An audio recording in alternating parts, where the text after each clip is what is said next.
about the internet of value at Ripple, we're thinking much bigger than just cross-border payments. It's kind of like Amazon with rare books in the early days, just this market happens to be a $10 trillion market. We are at a historic turning point. Said in the past that you are doing for money what email did for communication. Moving the whole revolution forward.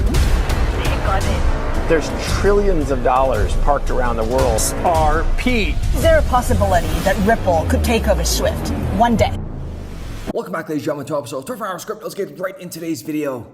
Plans within plans. This video is going to completely shock you. It's going to have you on the edge of your seats. Ladies and gentlemen, welcome back to another episode. We have some breaking news from the UK.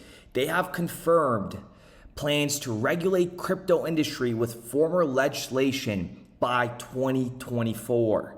It is lining up perfectly with Micah and the information, the videos we're gonna go over together. The way I connect these together is gonna completely open your eyes and see how valuable the price of XRP is gonna be in the near future. But to set the tone for today's video, listen to what Brad Garlinghouse says here. The thing that's very different, and I've been out in Silicon Valley for about 20 years, the thing that's very different about what's happening now versus the dot-com bubble is the dot-com bubble, it was the institutional investors who were in, and then retail came on top and priced things up. The exact opposite has happened here. You have retail and kind of speculative interest already in the market, and now you have institutional money starting to come in.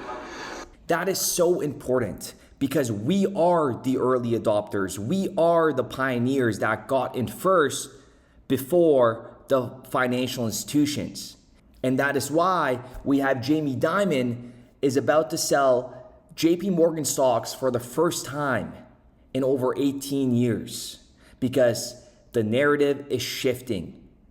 Something that we have never witnessed before is about to happen, and that is trillions are gonna flood into this market by financial institutions. I wanna play that Brad Garlinghouse clip one more time because it is just so valuable.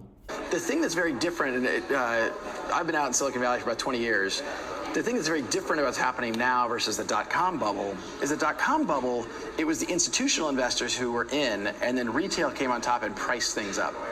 The exact opposite has happened here. You have retail and kind of speculative interest already in the market, and now you have institutional money starting to come in.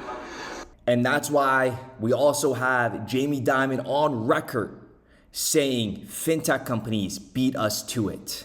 Do you still think that fintechs have much to disrupt or innovate in financial services? There are hundreds, and they've spent tons of money, and they still have tons of money. And I don't like talking about as a group. Yep. Some have done a great job, and we should acknowledge that. Some have done a great job. You and I wouldn't call them a fintech. There's something that a company came up with, which is fintech type services. Yes. Some have some did stuff that we could have done ourselves. And I think a company should be self-critical. We could have done ourselves, and we didn't. They beat us to it, or they simply did it better. And so we should acknowledge that. And now let's get into connecting these dots. EU lawmakers approved world's first comprehensive framework for crypto regulation. We covered this. And we also talked about how Micah also addresses environmental concerns surrounding crypto, with firms forced to disclose their energy consumption as well as the impact of digital assets on the environment. Wait until you see this, okay? And that is why Ripple applied for a crypto license in the UK this year. And that's why the UK confirmed to regulate crypto by the end of 2024. Wait until you see this. Written evidence submitted by Ripple Labs, and this is on the Parliament UK website. Listen to what they said here. The crypto asset Ripple uses XRP was designed to have a minimal impact on the environment, but energy consumption is often a significant side effect of blockchain related technologies. They're referring to Ethereum, aka Bitcoin as well, okay? Just indirectly. And that is why on the Micah rulebook, they said they're talking about energy consumption.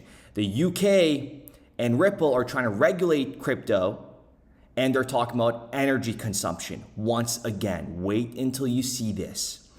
With Micah past the finish line, UK's crypto industry calls for rules of its own. And if you guys recall, Ripple Markets UK Ltd, This is from way back.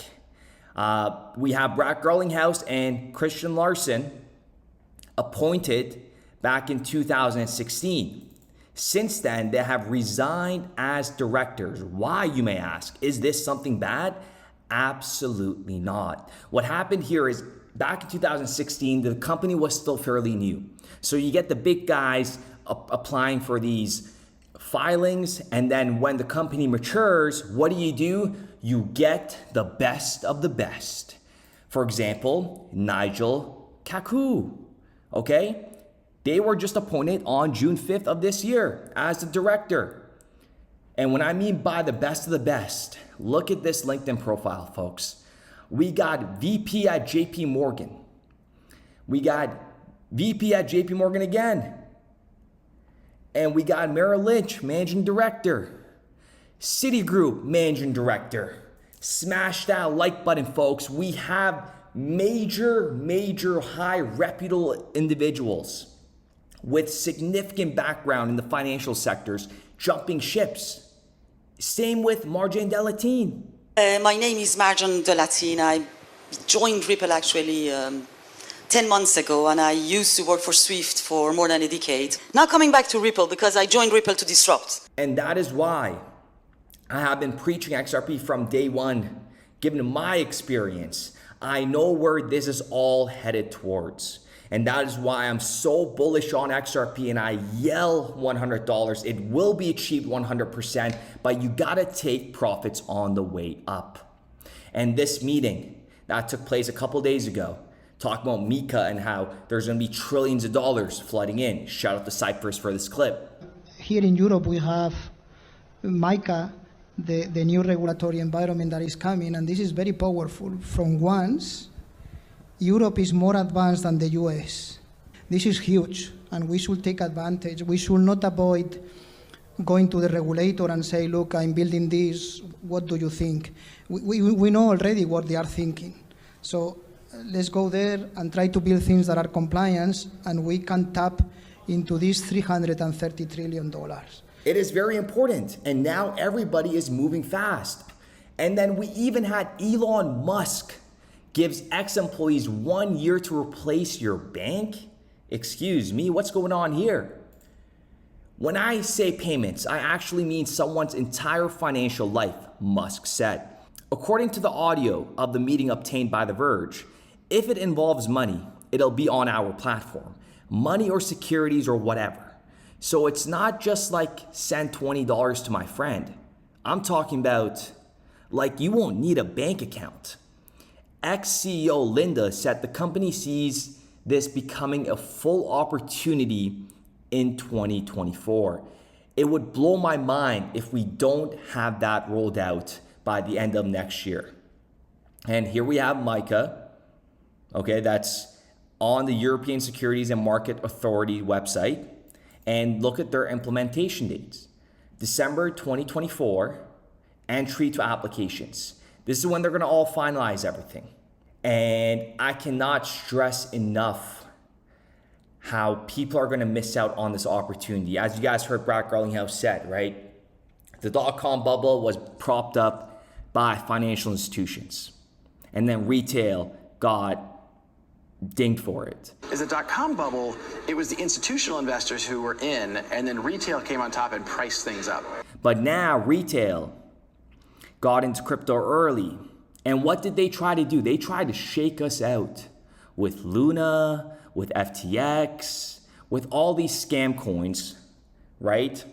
AKA 1.8 million cryptos out there. 99% of these assets are gonna go to zero. And XRP will overtake Bitcoin 100 trillion%. And I cannot wait until that happens. And folks, keep in mind, this is not some hopium channel. This channel I created after I saw XRP back into early 2017. Given my experience in the financial sector, over 10 years now, it is gonna completely go insane. And no, we're not talking about a teller boy. We're talking about suits, We're talking about a black book, heading into meetings.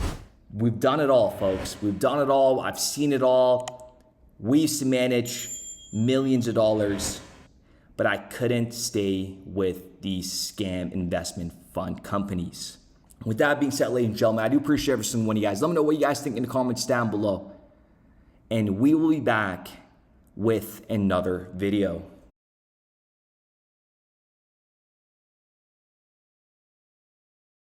Generational change, or a number of generations. So what are we learning? So we've got 2 announced projects, and then we've got 5 under NDA. Learning. So we've got 2 announced projects, and then we've got 5 under NDA. We started building RippleNet with the thesis that crypto liquidity would eventually be able to support robust global payments, large payments. RippleNet was designed so that customers seeing the benefits of our fiat-based network could flip the switch to ODL once the market was mature enough. And this is exactly what's happening. Flip the switch.